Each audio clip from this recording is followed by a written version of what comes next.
hekalu lako takatifu. Nitashukuru jina lako kwa ajili ya fadhili zako na kwa uaminifu wako, kwa maana umekuza ahadi yako kuliko jina lako lote.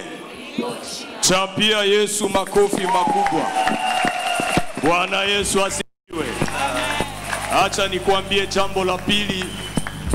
Andaa sadaka zako za kumshukuru kwa moyo wako, na usilete mbele za Bwana madhabahuni. Nitakuambia jambo la tatu. Ukiingia kanisani ni tofauti na nyumbani kwako. Unaweza kufanya juma mzima hauyapigaka mikono mnyumba yako. Pengine unapigaka mikono na ni makofi yenye uko unapiga watoto. Lakini nakualika saa hii, anza kuchapa makofi kwa Bwana. Anza kumuimbia Bwana. Anza kumuhimidi.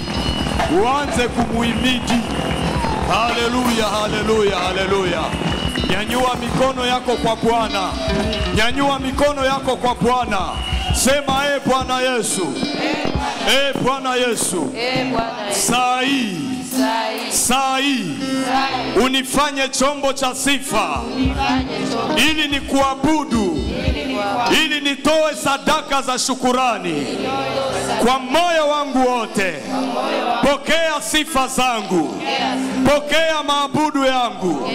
Wewe ni mfalme, wewe ni Mungu wangu. Na kushukuru tena katika kukusifu na kukushangilia.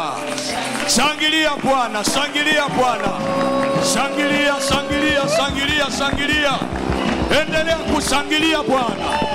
Makofi, makofi mengi mengi. Na sadaka zako uziachilie kwa moyo wa furaha. Haleluya.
Olongana yembeli ole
Anaweza.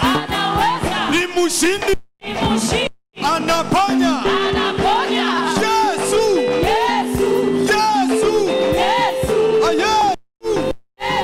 Anaweza. Anaponya.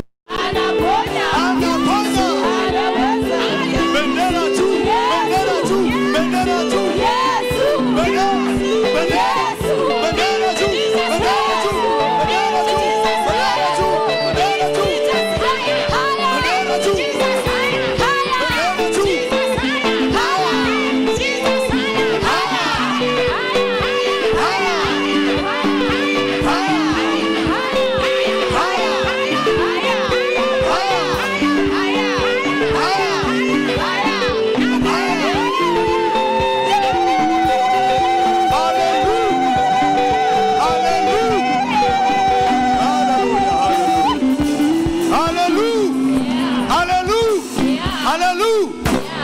Acha chukua nafasi ya kumwabudu Mungu. Anastahili heshima, mfalme wa utukufu. Yeye ni Jehova Rafa. Yeye ni Jehova Jireh. Ni yeye Mungu ambaye tunamtukuza. Kabla hatujazaliwa alitujua. Kabla hatujazaliwa alituchagua kuwa vyombo vyake vya sifa. Anastahili heshima. Anastahili utukufu mfalme. Kila goti na lipigwe mbele zake, na kila ulimi ukiri kwamba yeye ni Bwana. Kwa kupigwa kwake tumepona, mfalme wa utukufu.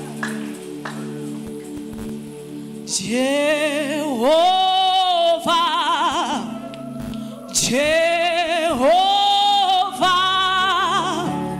Jehova, wewe ni Jehova, Jehova, Jehova, Jehova,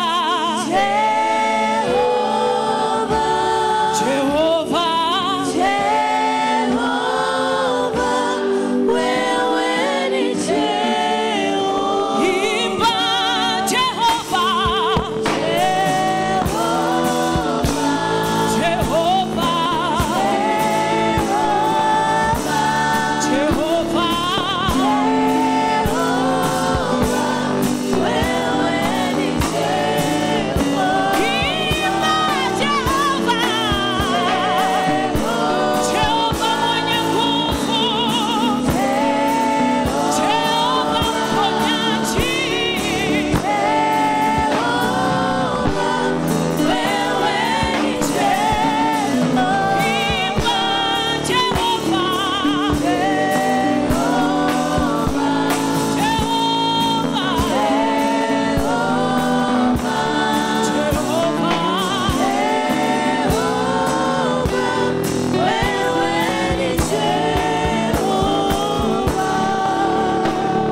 Acha tukuabudu kwa kuwa sisi ni kazi ya mikono yako Bwana. Kondoo za malisho yako ni sisi. Pokea sifa na heshima. Ee mfalme wa wafalme, Bwana wa mabwana ndilo jina lako. Mungu mjuu sana. Mbingu ni mahali pako pa kuketi na dunia mahali pako pa kuwekea miguu. Utukufu wako na jaza mbingu na nchi. Pokea heshima zetu, pokea utukufu, pokea nguvu. Utajiri ni wako, heshima ni zako, utukufu ni wako milele na milele. Ufalme ni wako, unatawala milele na milele. Uko Mungu juu ya miungu yote, uko mfalme juu ya wafalme wote wa dunia. Hakuna aliye kama wewe. Bwana, upokee heshima na utukufu za midomo ya wana wako. Tunakushukuru kwa ajili ya mwana kondoo wa Mungu aliyejitoa na kutoa uzima wake kwa ajili yetu. Hakuona kama Mungu ni jambo la kushikamana nalo. Alijishusha mwenyewe, akakuwa hana utukufu, akajikubali afe kifo ya msalaba. Bwana wa majeshi, ukamuinua na kumupa jina lililo juu ya majina yote, na katika jina la Yesu kila goti lipigwe. Ndiyo Bwana. Kila ulimi ukiri. Ndiyo Bwana. Wewe ni Bwana. Ndiyo Yesu. Utukufu wa Mungu. Ndiyo Yesu. Heshima ni zako. Ndiyo Yesu. Utukufu ni wako milele na milele. Acha tukushangilie. Ndiyo Yesu. Ndiyo. Wewe ni Bwana. Ndiyo Yesu. Milele na milele. Katika jina la Bwana wetu Yesu tunaomba na kuamini. Amina. Asante. Natuka.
Bariki jina lako maana uko mwema.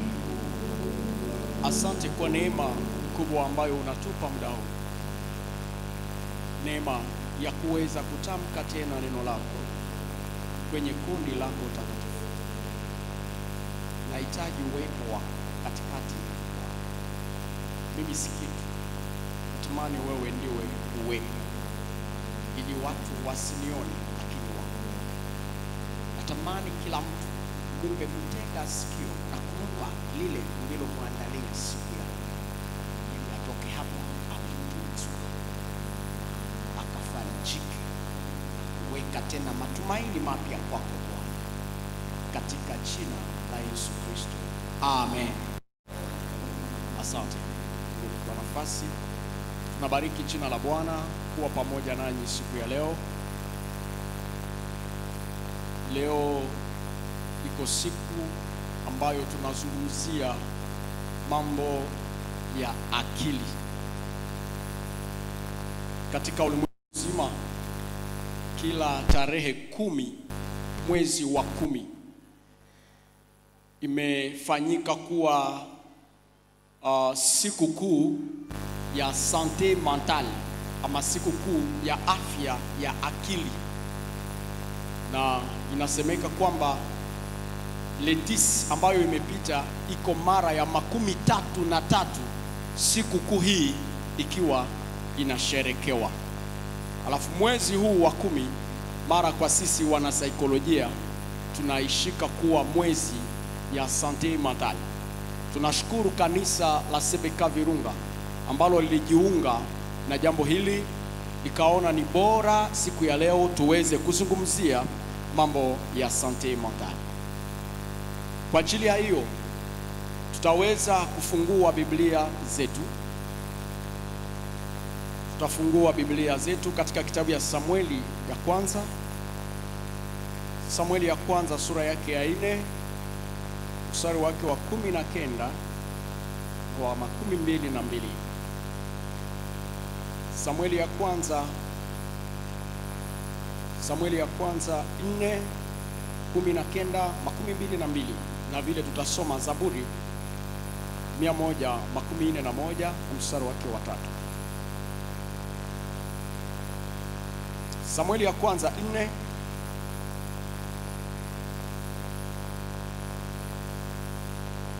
tutaanza kwa mstari wa 19 mpaka 22. Tukiwa tumepata nafasi hii nitasoma tena. Mkewe huyo Finehasi alikuwa mjamzito karibu na kuzaa. Basi aliposikia habari ya kutwaliwa sanduku la Mungu na ya kwamba mkewe na mumewe wamekufa, akajiinamisha akazaa, maana utungu wake ulimfikiria. Hata alipokuwa katika kufa, wale wanawake waliohudhuria karibu naye wakamwambia, usiogope, kwa maana umezaa mtoto mwanamume. Walakini hakujibu wala hakumtazama. Akamuita mtoto Ikabod, akisema, huo utukufu umeondoka katika Israeli, kwa sababu sanduku la Mungu lilikuwa limetwaliwa, na kwa sababu ya mkwewe na mmewe. Na akasema, huo utukufu umeondoka katika Israeli, maana sanduku la Mungu limetwaliwa, ni neno la Bwana. Lakini vile katika kitabu ya Zaburi 147 na mstari wake wa kwanza fika 3. Zaburi 147 le premier verset jusqu'au 3e. Haleluya! Msifuni Bwana, maana ni vema kumwimbia Mungu wetu, maana kwapendeza kusifu ni kuzuri. Bwana ndiye aijengaye Yerusalema, kuwakusanya waliotawanyika wa Israeli, kuwaponya waliopondeka moyo, na kuziganga jeraha zao, ni neno la Bwana. Wapendwa katika Kristo, somo ambayo tunaizungumzia sahihi iko somo ambayo inasema nafasi ya kanisa katika kutunza shida za afya ya akili. Nafasi ya kanisa, kama kuna vidonda vya akili, kanisa ina nafasi gani? Ina jukumu gani ambayo inaitwa kufanya kwa ajili ya kuganga vidonda vya ndani, ama kwa ajili ya kutunza shida za afya ya akili? Somo hili nilitamani tuwe na muda mchache tu wa kuweza kuizungumzia, lakini tuweke sehemu fulani kidogo kwa ajili ya maulizo.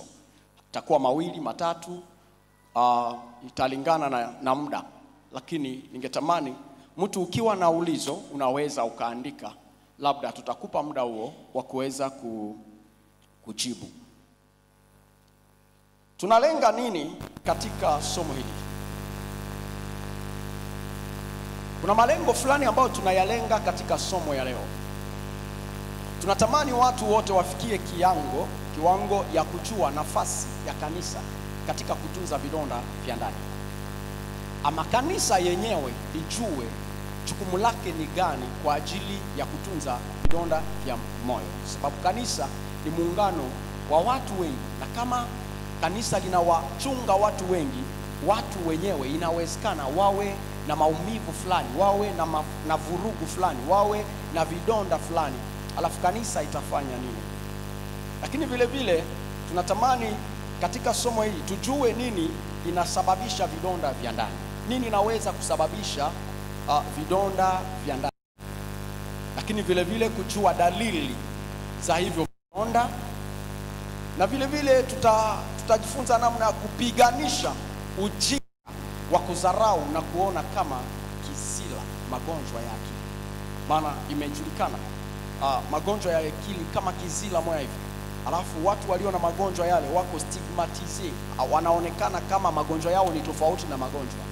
Lakini tungetamani mwisho wa somo hili kila mtu au ameelewa ya kwamba magonjwa ya akili, mtu akiwa ni nafsi, roho, mwili, na maana ya kwamba mwili ukigonjwa ni magonjwa tu. Nafsi ikigonjwa ni magonjwa kama ya mwili. Roho ikigonjwa ni magonjwa kama hiyo ya mwili. Na maana kwamba si lazima tuweze kumonea na kumuona yule aliye na magonjwa ya afya ya akili kwamba yeye labda si mtu, sababu ni mtu kama sisi. Si kwamba alifanya makosa, alifanya dhambi alafu ni laana. Hapana, sio laana. Lakini vile vile tunatamani watu wafikie kukuza ustawi wa afya ya akili, promouvoir le bien-être mental, kukuza ustawi, kujua namna jinsi tunaweza kusaidia watu. Mimi niwe yule ambaye anaweza kumsaidia mtu ili asije akafikie hatua ya kupata shida ya akili. Lakini vile vile miza watu juu umuhimu wa kwenda kujitunzisha wanapopata dalili mbovu za afya ya akili. Ni mojawapo ya malengo, lakini ya mwisho ni kujifunza namna ya kuzuia shida za afya ya akili. Kama shida za afya ya akili zipo, inabidi tujifunze namna gani mtu anaweza kujizuia ili isimpate, sababu nous sommes tous prédisposés kwa magonjwa yenyewe. Bwana Yesu asifiwe. Alafu nilitamani nifafanue afya ya akili ina maana gani. Afya ya akili, shirika la afya duniani liitwayo OMS inafafanua afya ya akili kuwa ni hali ya mtu kuwa na utulivu wa kiakili. Kusema mtu iko na afya njema ya kiakili ama kusema mtu hana shida kiakili ni kwamba iko na utulivu wa kiakili.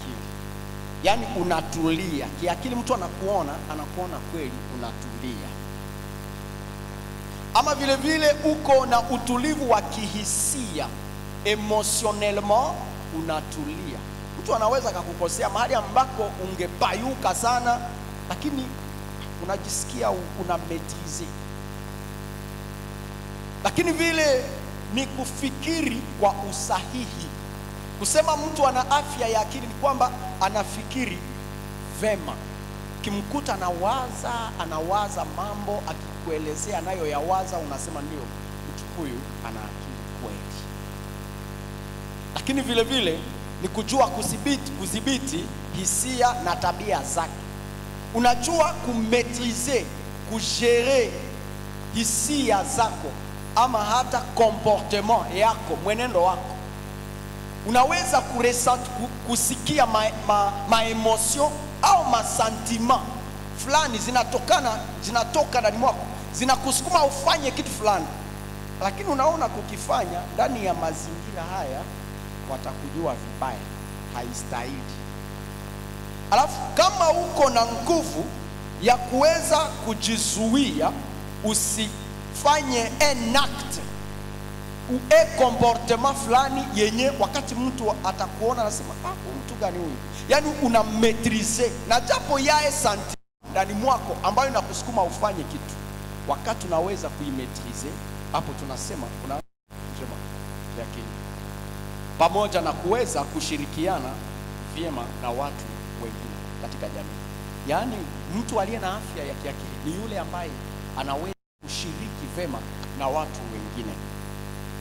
Wataalamu wanatoa masinye ama dalili za ustawi kisaikolojia. Kusema mtu iko normal, hapa natamani kila mtu aelewe. Kusema mtu iko normal ina maana gani? Kusema mtu iko normal, kuko mambo kama 5 ambayo inaonesha ya kwamba mtu iko normal. Natamani kila mtu aisikie kusudi tuone kama uko normal ama uko anormal. Bwana Yesu asifiwe.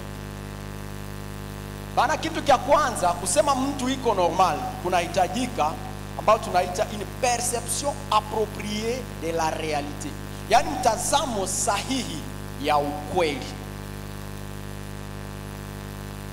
Nilikuwa nikisoma mashairi nikatoa mfano wa Kaini na Abeli. Wakati Mungu alimuuliza Kaini, alisema ndugu yako iko wapi? Alimjibu nini? Anasema eske mie njo mchungaji wake? Na waulize, eske perception ya ule mtu iko sawa? Unaishi na watoto yako mwako, alafu kama mtoto alianguka, Bwana akikuya anasema aye mtu ulichunga namna gani? Unasahau kisi effectivement ça fait partie de tes responsabilités. Unaanza katala na kupayuka na unapayuka, unasema no aye maana kuliwaza na ningeweza kufanya jua ke kuna sehemu fulani ambayo ni yangu, na ukijua ile utanyamaza hata na kuomba msamaha. Yaani uwe na mtazamo sahihi ya ukweli ambacho kinajulikana, hii njo kweli, c'est ça la réalité. Na wewe wakati una réfléchir dans ce sens, pale tunasema uko normal. Lakini kitu kia pili, c'est poser l'acte volontaire et non qui échappe la volonté. Kusema mtu iko stable, iko normal, ni wakati unafanya tendo ambalo halieshape mapenzi. Yaani unafanya kitu cha sahihi, kitu ambacho ulianza waza, un acte normal. Najua acte normal inakuwa na vitu vine vikubwa. Unakuwa nyeba naita conception. Una concevoir idée, una concevoir mawazo. Una délibérer, unawaza eske mawazo hii ni ya mzuri, eske ni ya mbaya, eske matokeo yake ni gani, mazuri ndani mwake ni gani. Lakini kitu cha tatu sasa, una decide, unasema no, après ile sawa, ninakamata uamuzi fulani, na baada ya ile sasa una execute, unaifanya. Alafu hapo watu watajua kwamba uko normal, sababu umefanya kitu baada ya kuwaza vinyume vyake. Ule ni mtu mwenye iko normal. Lakini kitu kingine ambacho kinaonesha kwamba mtu iko normal ni estime de soi, yenye iko fort, kujithamini. Kuna watu wengi wanajizarawaka, na hakuna ugonjwa mkali kama huo. Kujithamini ni kitu moja kinachoonesha kwamba mtu uko mzima, uko vizuri. Na vile katika kujithamini kuna kujikubali. Kujithamini, estime de soi, unajipenda jinsi uko, unajipenda, unapenda weusi wako, unapenda wekunda wako, unapenda burefu wako, unapenda bunene wako, unapenda wembamba, unapenda bufupi, unapenda hiyo. Alafu mtu akikuchokoza aseme ona na weusi, kama unabupenda utamwambia ile sasa njoo ile njoo donc Bwana Yesu asifiwe. Sababu unajipenda. Hakuna kibaya sawa kujichukia, ni ugonjwa mkali. Jikubali jinsi uko, unajikubali. Ile taye yenye uko nayo unaikubali na unaifurahia. Bwana Yesu asifiwe. Alafu hata mtu akikwambia ona wewe unawaza kama uko mwanaume sawa wengine, na unaanza sema lakini akose siko mwanaume sawa wengine, ni kwamba haujijui. Lakini kama umeshajikubali, tu t'accepte, hata watu waseme havitakusumbua. Kila mara mtu ambaye hajikubali hata anaweza kuwa iko anapita barabara nakuta watu wanacheka, anashtuka, anasema maana mnawaza na nyie hamwe, nasema huyu amekuwa namna gani? Ni kwamba hajikubali, iko muwasiwasi, ni alama ya magonjwa. Lakini mtu aliye normal, yeye anajikubali. Unavaa nguo, unajua hii nguo na nistahili, hii nguo hakuna chochote, alafu hautasumbuka, hautajiculpabilize na chochote. Lakini kitu kingine ambacho ni signe ya normalité, c'est la capacité de nouer des relations, uwezo wa kuunda na kukuza uhusiano. Mtu mwenye iko normal iko capable kugérer ama kukua kwanza na relation. Vous savez, il y a des gens benye hakuwake na ukimuuliza rafiki yako ni nani, ana rafiki wala akekuwa. Kuna watoto mfano, unakuta mtoto kumasomo hachezake na wengine, anakuwa kakule, epi unakuwa nasema mtoto yangu mie ni wampole, hapendake probleme na watu, ni mgonjwa awe ni mgonjwa. Lakini vile vile na kukuza uhusiano nayo ni kitu kingine. Mtu mwenye ko normal, il doit gérer la relation, maîtriser la relation. Mais leo unjo rafiki yako, kesho ule mshakata unaanza na huu, kesho yake ule nabo unakata pale ni wengine. Ça dit quelque chose, yani kuna shida. Ndio nakuwa nasema mie bandugu sina bahati, sikutana nake na barafiki ba mzuri. We njo labda. Bwana Yesu asifiwe. Lakini kitu kingine osi ambacho kinaonesha kwamba mtu iko normal, c'est être capable de produire, uwezo wa kuzalisha. Panasema mtu iko normal wakati iko capable kurefleshiri, anasema bon, hii sanfra yenyewe niko nayo inaweza fanya nini kesho ikuwe ile sanfra. Ile njo akili, haiko hata mafundisho, habata kufundisha hata. Quelqu'un qui est normal, na mtoto wa kumaternelle anajua bakimkeresha milfa kama iko normal, akisema mama uiweke, bakemupa ingine anajua nayo iwekewe kusudi zifanye nini, ziongezeke. Haiko hata masomo, haiko vitu ya masomo. Masomo inaweza ikaongeza kitu, lakini pour celui qui est normal, il est possible aweze kufanya hivyo. Alafu nilijiuliza nini inasababisha shida ya afya ya akili? Nini inasababisha? Maandiko matakatifu mahali ambapo tulisoma katika kitabu ya Samueli, Biblia inaeleza juu ya mtumishi wa Mungu Eli. Wakati Samueli alipozaliwa akaletwa kwa Eli, alipokuwa akilala ndani ya hekalu, Samueli akapata Mungu akajifunua kwa Samueli, akamuita Samueli. Biblia inasema bado Samueli alikuwa hajamjua Mungu. Alafu alipomuita Samueli anakuja kwa mtumishi wa Mungu Eli, anasema baba unaniita? Anakuja. Eli anasema pana, mimi sikukuita. Anarudi akaenda analala tena, nakuja anasema tena nasikia sauti Samueli, tena nakuja kwenye mtumishi wa Mungu Eli kuhani, anasema pana, bado sijakuita, enda ulale. Tena naenda lala. Mara ya tatu tena akaitwa.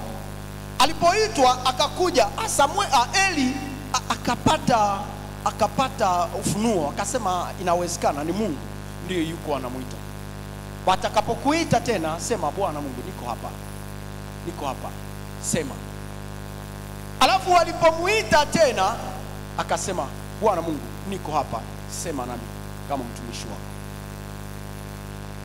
Alafu Mungu akaleta ujumbe, anasema umwambie Eli ya kwamba ni hasira mkubwa, nitapiga taifa lake, nitapiga Israeli kwa sababu ya watoto wa Eli ambao wamefanya vitu vibaya kwenye madhabahu. Kijana alipeleka ujumbe yenyewe, na sababu ilikuwa ujumbe wa Mungu, ilibidi ujumbe huo uweze kutimilika. Alafu kulikuwepo vita ya Wafilistini na taifa la Israeli. Biblia inasema walipigana. Walipopigana, Filistini wakaua taifa la Israeli watu kama 4,000 4,000 wakakufa. Waliobaki wakarudia, wakamwambia Eli, antukaa wa Filistini wametutatiza. Walipokaa wanafikiri, wanasema pana, akose force yetu ya mwisho ni hii sanduku. Tubebe sanduku la Bwana tuende nayo kwenye vita, na hiyo ni alama ya kutembea na Mungu, yani Mungu iko pamoja na sisi. Wanaanza kushika hiyo sanduku la Bwana. Wakati wanaenda kwenye vita, Biblia inasema sasa walipigiwa vibaya, na watoto wawili wa Eli walienda huko, Hofni na Fineasi. Alafu walipofika kule, wale watoto walikuwa miongoni mwa wale waliokufa. Biblia inasema pamwe de 30,000 walikufa. Sasa wakati walipoenda wakabeba sanduku, Eli akabaki iko na huzunika. Kitu ambacho kilimsumbua ni kwamba sanduku la Bwana lisiende. Ile ndio ambayo ilikuwa woga wake. Anabaki, ndio wameenda kwenye vita, lakini anabaki na woga. Hiyo woga ni alama ya mshtuko, ama ni alama mbaya ya akili. Ni kama jinsi tuliishi katika mazingira ya vita, mnayajua, ama jinsi tunavyoishi leo. Tuko ndani ya mazingira mengi ambayo imewagusa walio wengi. Alafu mjumbe alitoka kwenye vita, akakuja akatoa habari ya kwamba watu wengi wamekufa. Kilio kikaanza mjini. Eli aliposikia kilio akawaza, basi inawezekana sanduku limebebwa. Ikamsumbua sana. Alafu walipomwambia habari, wakamwambia watoto wako wawili nao wako miongoni mwa wale ambao wamekufa. Akashindwa kuvumilia, akaendelea kusubiri maelezo. Wakamweleza ya kwamba na sanduku la Bwana limebebwa. Biblia inasema pale pale Eli alianguka chini na akakufa. Na wauliza, kinachomua ni nini? Kuna mtu alimpiga fimbo? C'est un choc émotionnel, crise cardiaque yenye iko provoke na emotion yenye anasikia. Haitoshi, yule mjumbe kaenda kwa mke wa Fineasi, anamwambia mume wako naye amefanya nini? Amekufa. Biblia inasema ule mwanamke alikuwa na mimba. Pale pale mwanamke akazala. Aliposikia tu ile habari, pale pale mwanamke akazala. Na Biblia inasema mtoto akaitwa jina la Ikabod, inayomaanisha kwamba utukufu wa Mungu umetuondokea. Lakini mimi natazama pale ile mimba kuzaliwa, sababu ya habari ambayo amesikia ni kwamba kuna mshtuko, kuna kitu ambacho amesikia ndani ya akili yake, na kimeprovoke ile kuzaa ya haraka. Kuna vitu vikubwa viwili ambavyo ningetamani kueleza katika vitu ambavyo vinasababisha ya afya ya akili.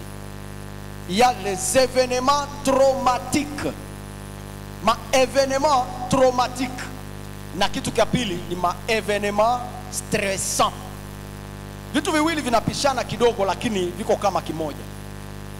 Wakati gani tunaweza kuwa tunaweza sema mtu anapata shida ya traumatisme. Trauma ni wakati tunaita trauma wakati kuko fait brusque. Inakuja, yani habari inakuja ndani ya kichwa sawa coup de foudre. Inakuja haraka na inakuumiza pale pale. Mnajua akili inapokea habari zinazotoka ndani ya macho, ndani ya masikio, ndani ya pua, masanse, les 5 sens ndizo ambazo zinaleta habari ndani ya cerveau. Alafu kama habari zenyewe ni mbovu, zina affecti. Tunaweza kusema mtu iko traumatize wakati aliriske maisha, alitaka kufa. Par exemple, alikuwa témoin kifo, panamgonga mtu na uko unaona.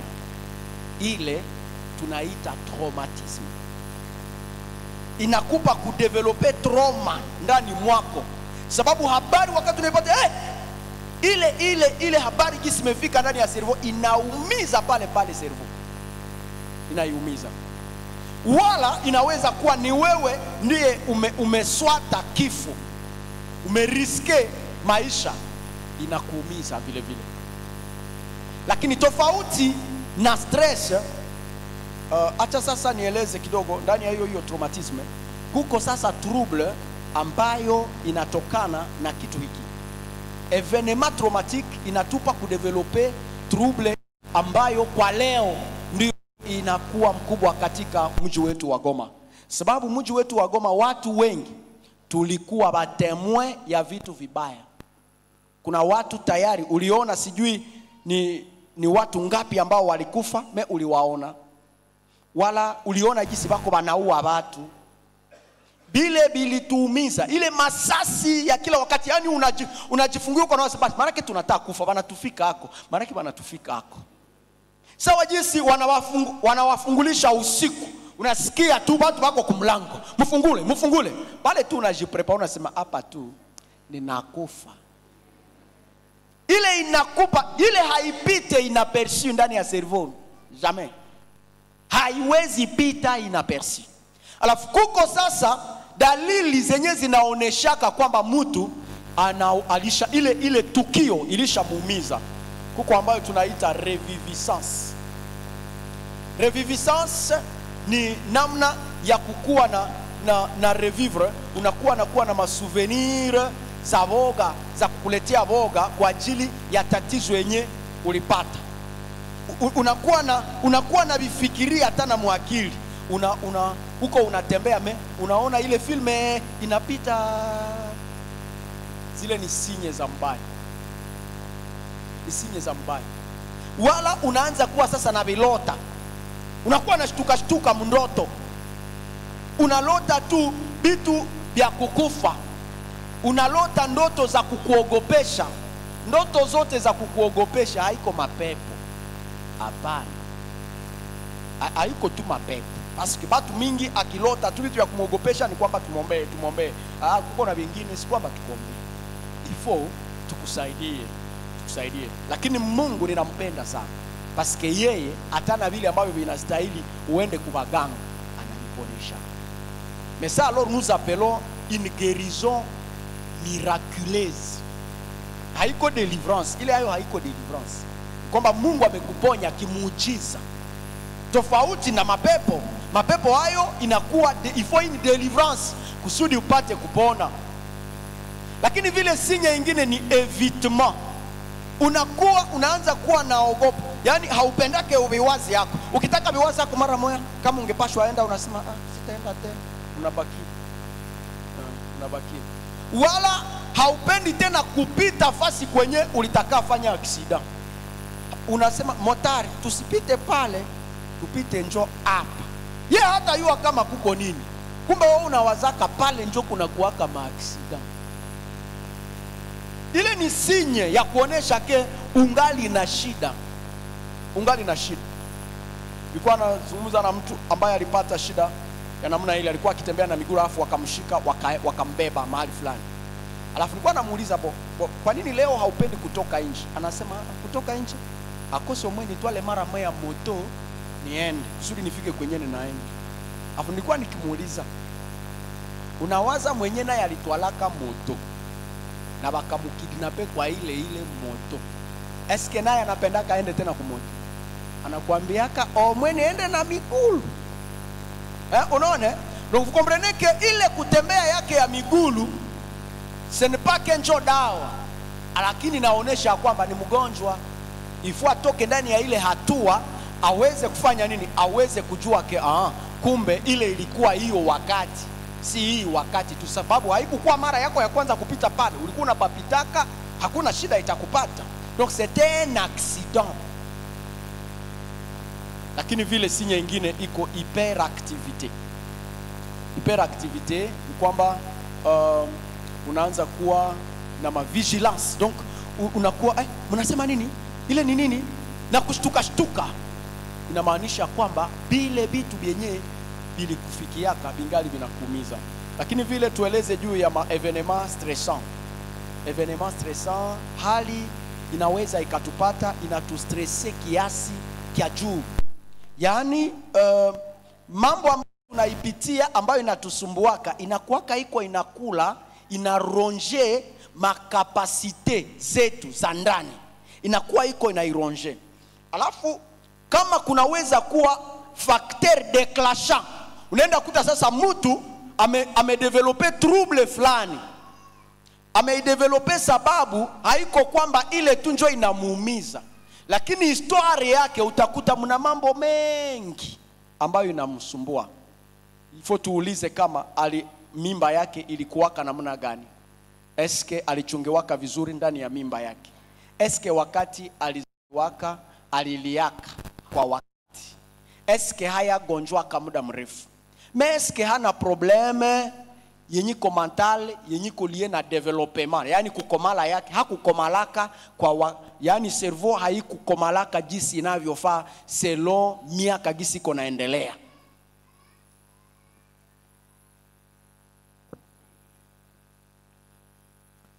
Kuna vitu vitatu ambavyo vinaweza kuacha stress ama vidonda vya ndani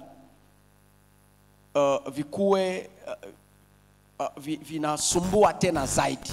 Yani vitu vitatu vinavyoifanya stress kuwa mbovu. Ni mambo matatu. Kitu ya kwanza ni durée ya muda mrefu. Umefanya muda mrefu haujaolewa, inapashwa kuumiza. Umefanya muda mrefu bado hujazaa, inapashwa kuumiza. Unafanya muda mrefu wa chômage, inapashwa kuumiza. Gisi unapashwa fanya muda mrefu wa magonjwa, inaumiza roho zetu. Lakini kitu kingine ni intensité, ama wakati stress inakuja na nguvu. Tunaweza kupitia tukio moja, lakini inafuatana na namna jinsi ilivyokuwa. Kuna mtu unaweza kuwa mlikuwa na bwana yako, ametoka na kuambia ninaenda kazini. Anafika hapa tu kumtinga banamua. Alafu bwana kuja kukupatia habari. Pale unabakia mjane na mwengine mume wake aligonjwa muda mrefu na mwishowe akakufa. Wote ni wajane, lakini degree ya blessure yao inapishana kulingana na intensite ya ile tukio jinsi walivyoipata. Tunaelewa pale? Yani kitu kinaweza kuja ghafla. Kuna namna jinsi watu, tukamate watu ambao wanazoea kutoa habari. Kuko wenye anatoa habari hajui kutoa habari. Siku moja hivi mtu akapata shida, alafu tulikuja, alikuwa hanijui, nami simjui. Alafu mtu amekufa. Tunafika kusudi tuanose. Kumbe naye alishajiprepare kuanose. Basi alafu yeye alikuwa mkubwa kunishinda, ana mwili.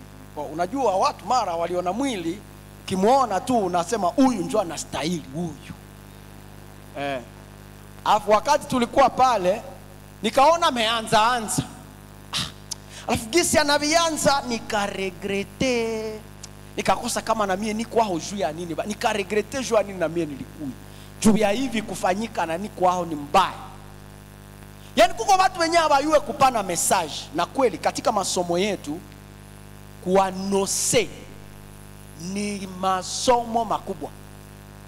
Kuambia jinsi mtu amekufa ninaweza kufanya saa moja na bado sijakuambia. Lakini niko naikalisha maneno pole na kukupa nguvu za kindani kusudi message ndaiingiza ukiwa umeelewa. Itakuumiza lakini haitakuumiza gisi ingeweza kuumiza. Lakini kitu kingine ni frequency. Frequency ni mojawapo ya vitu ambavyo vinaifanya stress kuwa mbovu zaidi. Yaani deception zenye zinafanyika, tena mnaanza rafiki, tena deception. Tena unapata mwingine, bafie unapata tena mwingine. Alafu tena 2 mois 3 mois tena vinakata. Bon. Ya ile vitu vyenyewe vinakuya a repetition vinaumiza. Una avorte leo. Tena unachukua mimba, tena una avorte. Tena inaumiza zaidi. Ma stress cumulatif zinatesa sana watu. Dalili zipo nyingi lakini hatutazitamka. Acha tuingie kwa mwisho tukizungumza juu ya namna gani kujitunza na kujikinga na magonjwa ya afya ya akili. Namna gani sasa? Kitu ya kwanza ambacho ninawaambia ambacho kinaweza kutusaidia. Ukijisikia una hali fulani zinazoonesha kwamba wewe ni mgonjwa. Kichwa inakulumaka kila siku, haulalaki. Wala unalalaka unaenda lamuka 12. Uko venye bako vile. Stress inaweza jimanifeste kuma sinye za namna zile. Unaanza sahau. Unaingia mshambre, unayua kenyu unaenda twala, unafika unazunguruka. Finalema unatoka ama unasema ndaona kama chitakuya tena. Wala uko na telefone yako hata mikono. Unasema bandu kuminisha kosa kama telefone yangu iko wapi?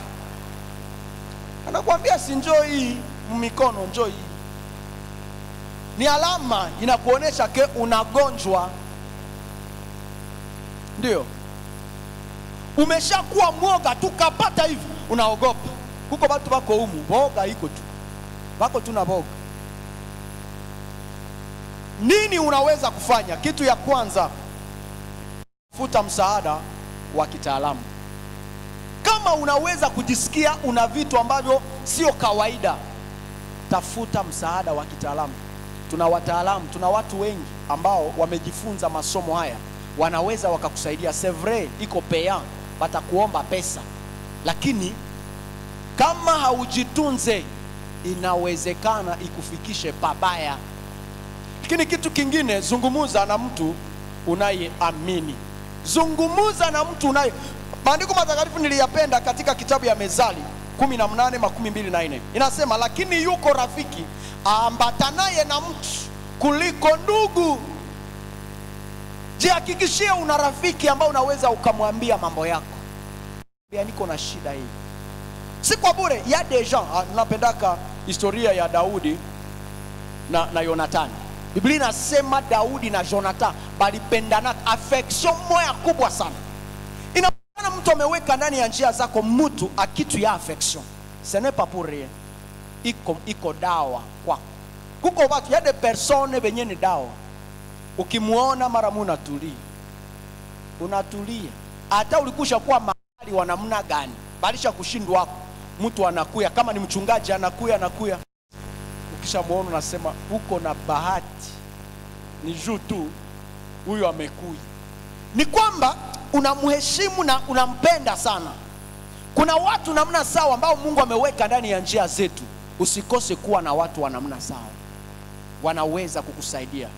Kuko watu akikuita tu jambo, habari ya kulamka, Mungu akubariki sana. Ile tu neno inakutunza na unaenda uzisha hata na msoko. Unashangala kisi unasema antuka. Oh no, c'est parce que ulishaka jijengea ile kitu kwamba ule ni mtu wako wa maana. Lakini kitu kingine, pumzika na jali mwili wako. Kuwa na muda pumziko. Kama umejisikia umechoka, pumzika. Lala ya kutosha.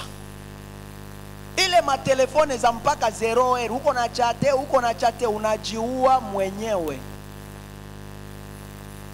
Lala ya kutosha. Lakini vile vile kula chakula bora. Kama unakuta uko na safra na unapendaka samaki, nunua samaki. Ndiyo, ni kitu ya mzuri sana. Franga hizi haziachaka.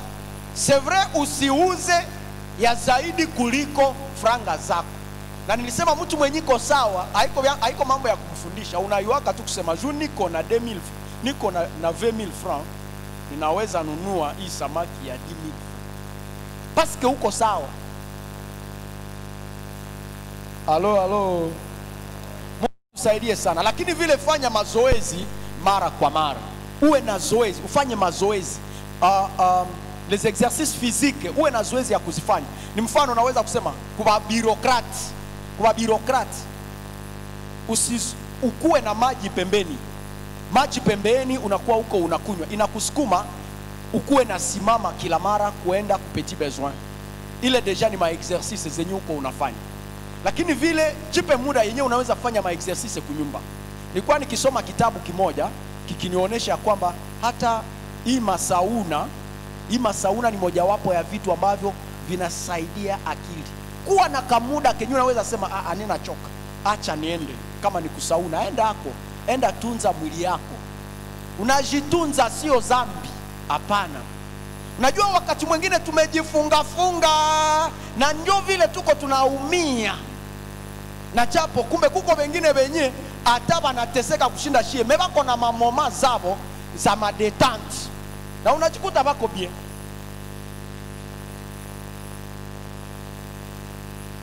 Yani ningesema kwamba jifurahishe, ukuwe na muda yako ya kujifurahisha. Kuwa na kamuda kenye unaweza sema tunafanya sorti, mfanye kwanza ka sorti. Huku tuko humu kama watu wanayua kumawe hai, ni juu kulikuwa mariage. Donc ni juu tu de vie ni kule. Mais kama haiko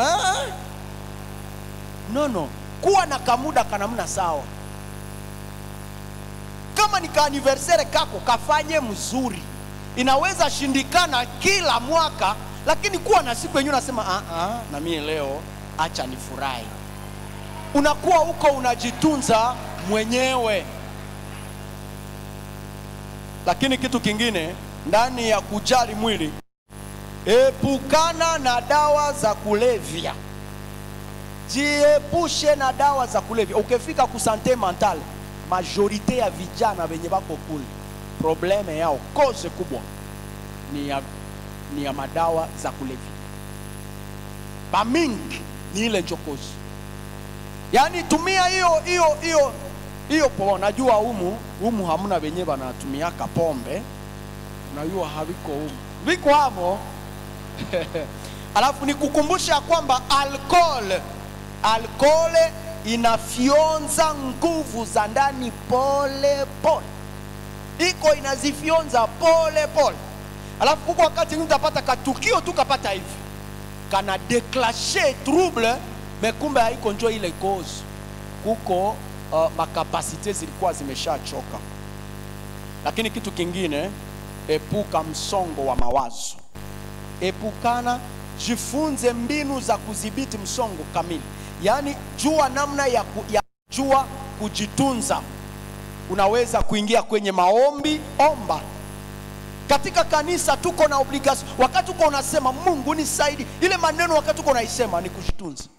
Kabla ifanyike relation yako kwanza na Mungu ili akujibu, lakini kisaikolojia vile ni kujitunza. Parce que plus uko unasema, signifie uko una décharger. Uko unajidécharger. lakini vile vile tuwe na muda ya nyimbo. Kama unapendaka imba. Maanake nyimbo ni mojawapo ya alama zinazoonyesha kwamba mtu iko stable. Wakati ulipiga kamboga kako kamzuri, unaonaka tu uko nakapiga, uko unaimba, hii nyimbo inakuya. Yaani ina maana kwamba uko stable, ile wakati uko stable. Faites attention na wale watu wenye baimbake ovyo ovyo. Bon, isipokuwa paske kuimba nayo ni wadi kuko wenye habayue kuimba. Lakini labda unaweza penda usikilize manyimbo, usikilize nyimbo. Ni alama vile ya kujitunza, njia ya kujitunza. Lakini pima kuwa na mawazo vile mazuri. Mara mawazo mabaya inapojitokeza, jaribu kufikiri badala ya hii mawazo mabaya, sike kitu kingine kizuri gani kinachopatikana ndani ya hii kitu. Kuko vitu ambavyo vinaweza kutuumiza, lakini tukipenda kutafuta kitu kizuri, somo ndani ya kile kitu, unaweza kukipata. Alafu ukienda ndani ya kuona somo ni gani ndani ya tukio hii, pale utakuwa uko unajitunza mwenyewe. Lakini kitu kingine ni kutoka ndani ya maeneo inayobeba matatizo au vurugu. Quitter l'environnement yenye iko pathogene.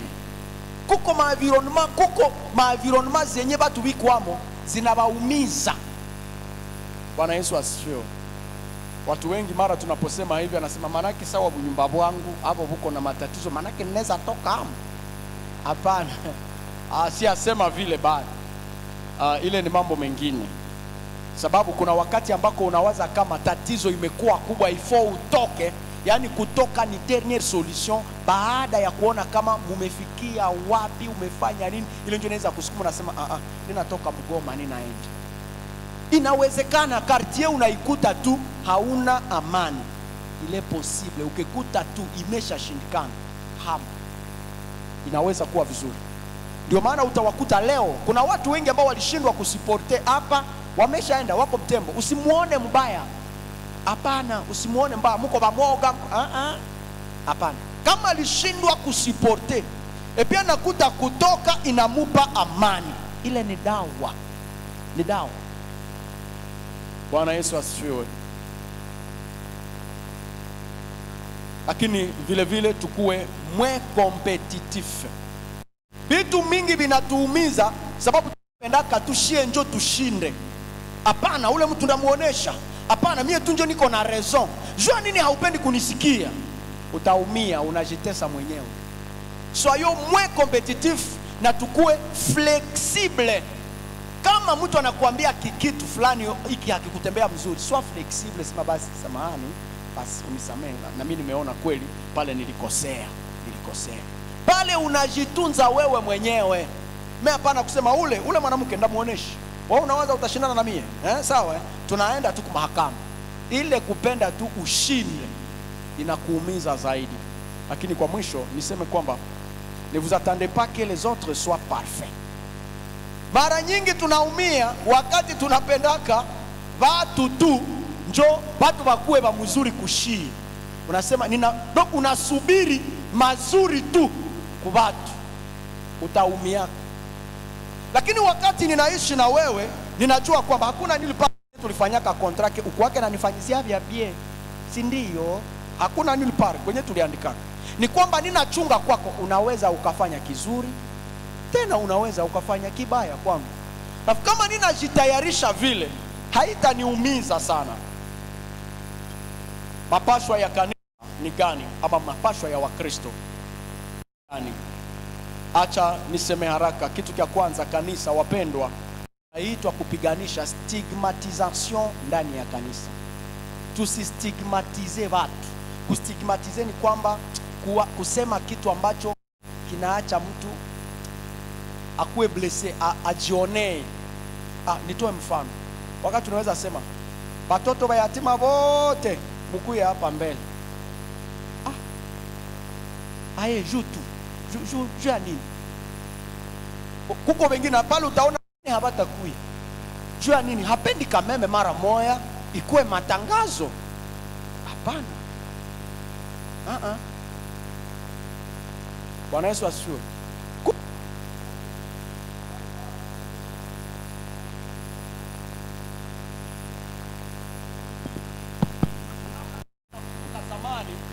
Zamani mtu alikuwa akifanya makosa, akitengewa kanisani, walikuwa wanamuitaka hapa, wanasema tunamuita ndugu Zelot apite hapa mbele, alafu wanasema kulingana na kipengele,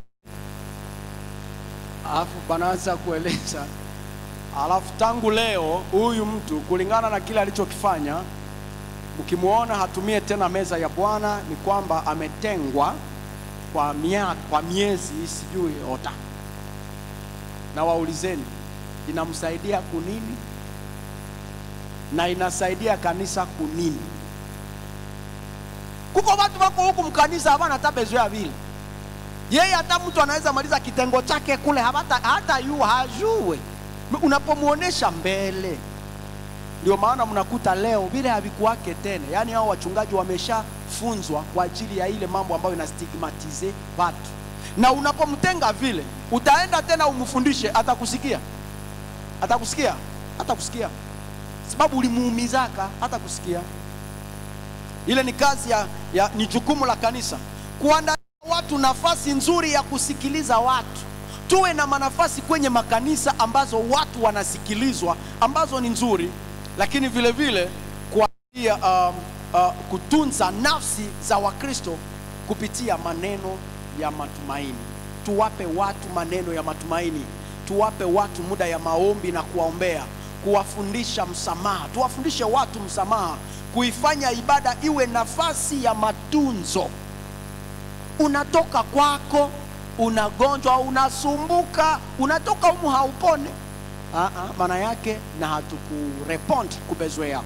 Nimekuwa nimeona watu gisi wanacheza huku, ninafurahi, nasema hatujua wako wanacheza. Niliona mmoja haiko anacheza terrible, nasema nafurahi sana. Nakuta yani ile wimbo na michezo iko inamtunza. C'est une mission de l'église. Ni kazi ya kanisa. Hapana kutoka humu tunakuwa humu, Bwana Yesu asifiwe, basi mnayua sawa na kisomo kinaishi. Hapana, wachungaji tuwe na muda wa kucheza, watu wacheze, ni vizuri zaidi. Pale ndio sifa inaenda kwa Bwana na wewe mwenyewe unakuwa huko unajitunza. Kuelekeza wanaoumia kwenye wataalamu ama kwenye matunzo. Watu wako huku, ukimwona mtu ni mgonjwa inabidi aende kwenye matunzo, lakini vile vile kufundisha watu neno la Mungu ambalo ni kingo nzuri la majeraha ya rohoni. Bwana Yesu asifiwe. Tuwafunze, kanisa liwafunze watu neno la Mungu, maana maandiko matakatifu yanasema Mungu anaponya waliovunjika mioyo na kuganga vidonda vyao. Wakati tunaokoka, hata hakuna watu, kuna wakati unasikia Mungu akikuzungumzia, unasikia unatulia mahali ambako ungekata tumaini, sababu neno la Mungu liko ndani mwako. Na Biblia inasema neno la Mungu likae kwa wingi ndani yenu, kumwandalia mazingira mema mtoto akiwa tumboni. Watoto wetu wa mama, watoto wakiwa tumboni, wa baba, unamjua mama ni mjamzito, jua kumjengea yule mtoto akiwa tumboni mazingira ya amani ili azaliwe akiwa na amani, lakini vile kumtendea mwenzio inayomjenga, hapana ya kumuumiza. Katika kanisa kuko batu benye anakulumizaka na makusudi mazima, na hata kuacha kama hayaona gisi kweli kweli umeumia mpaka kuumiza. Kuko mumakundi huku biko wako unamkuta tu neno yenyewe anasemaka ni mpaka ikuumize. Na njoo vile mafu, kama utaumia mafu, na njoo nini?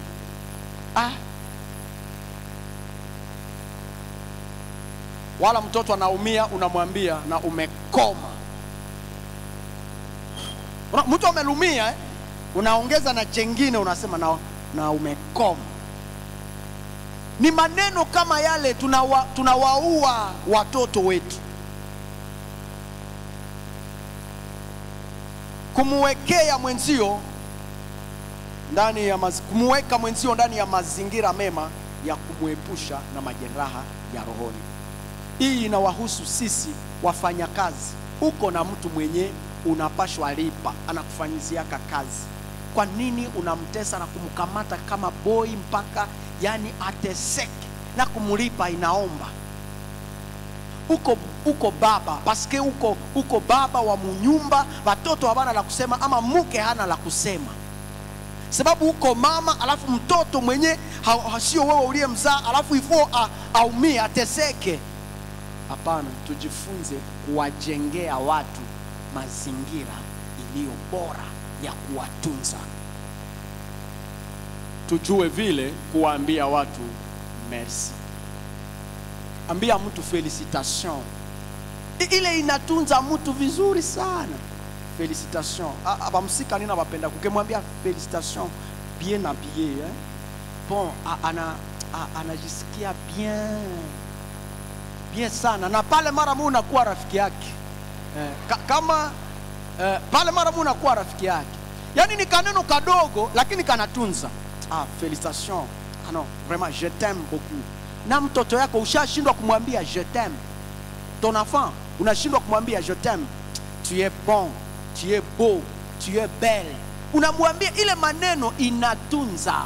Si watoto tu, na sisi hata watu wakubwa. Mtu tu akikwambia kaneno kanamna sawa, au unajisikiaka uko na amani. Mtaona hata na nguo yenyewe haupendaki, mtu akikwambia félicitations bien habillé, unaanza ipendi. Unasema kumbe ile nguo yangu ni ya mzuri. Unaona? Wapendwa katika Kristo, maneno ni mengi ambayo tungeweza kuyazungumza kuhusu mambo ya akili, lakini nikuambia ya kwamba sisi kanisa tuna wajibu kuweza kuwatunza watu akili zao zipate kupona. Mungu atusaidie.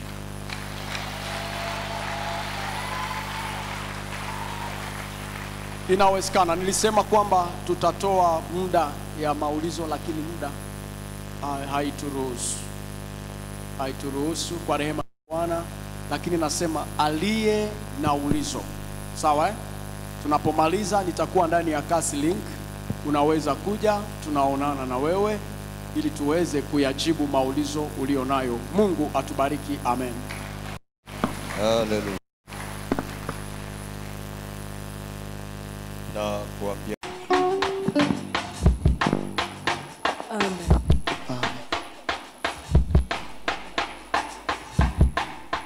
Amen. yes. Amen.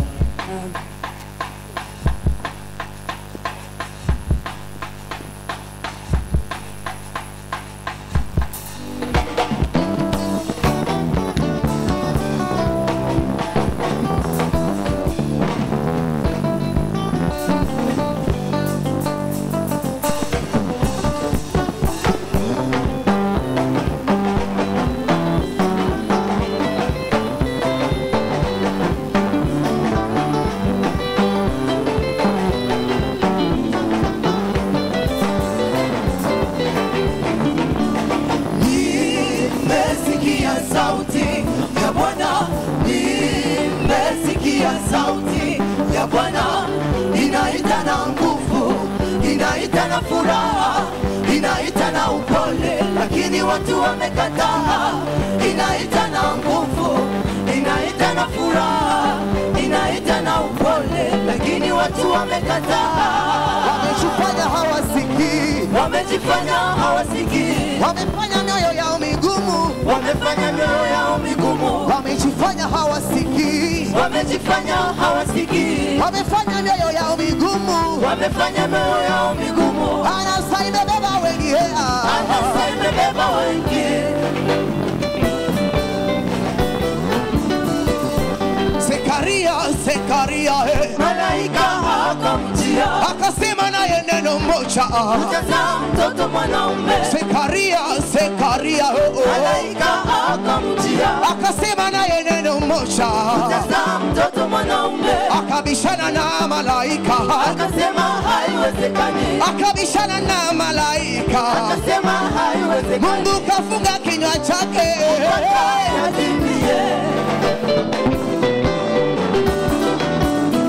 neema ya Mungu ikamjia Zekaria, akamzaa mtoto Yohane. Neema ya Mungu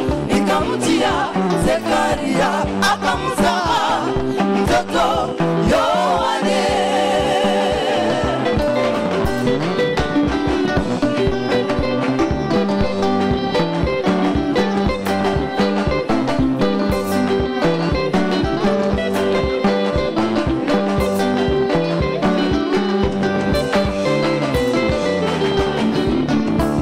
Watu wengi wamekataa neema, Wamekataa neema, japo neema ina uwezo wa kuinua. Watu wengi wamekataa neema, Wamekataa neema, japo neema ina uwezo wa kuinua.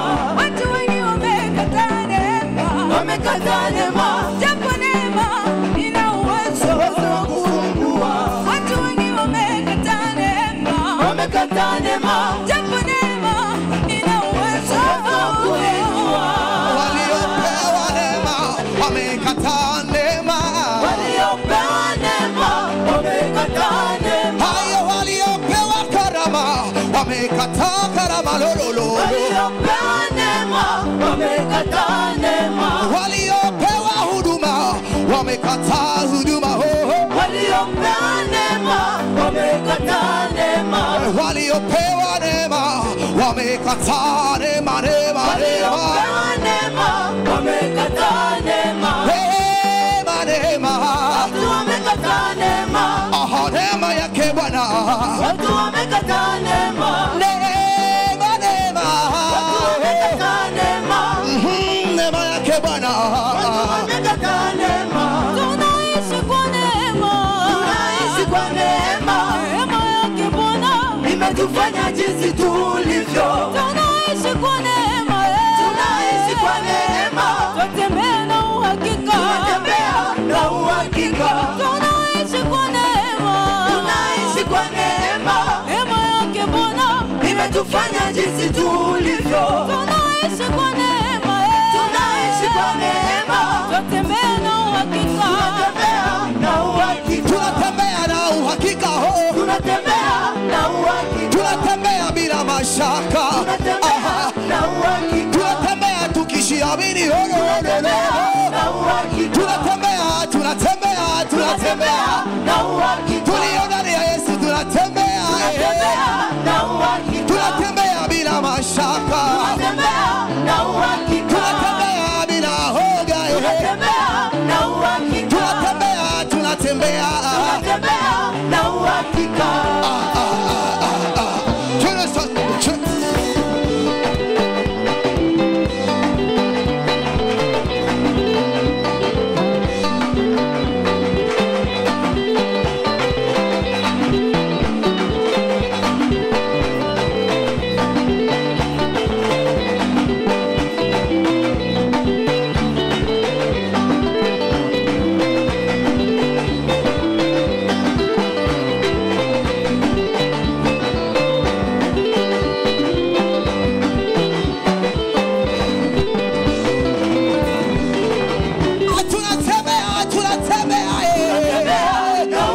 Tunatembea tukijiamini sisi, tunatembea bila mashaka, tunatembea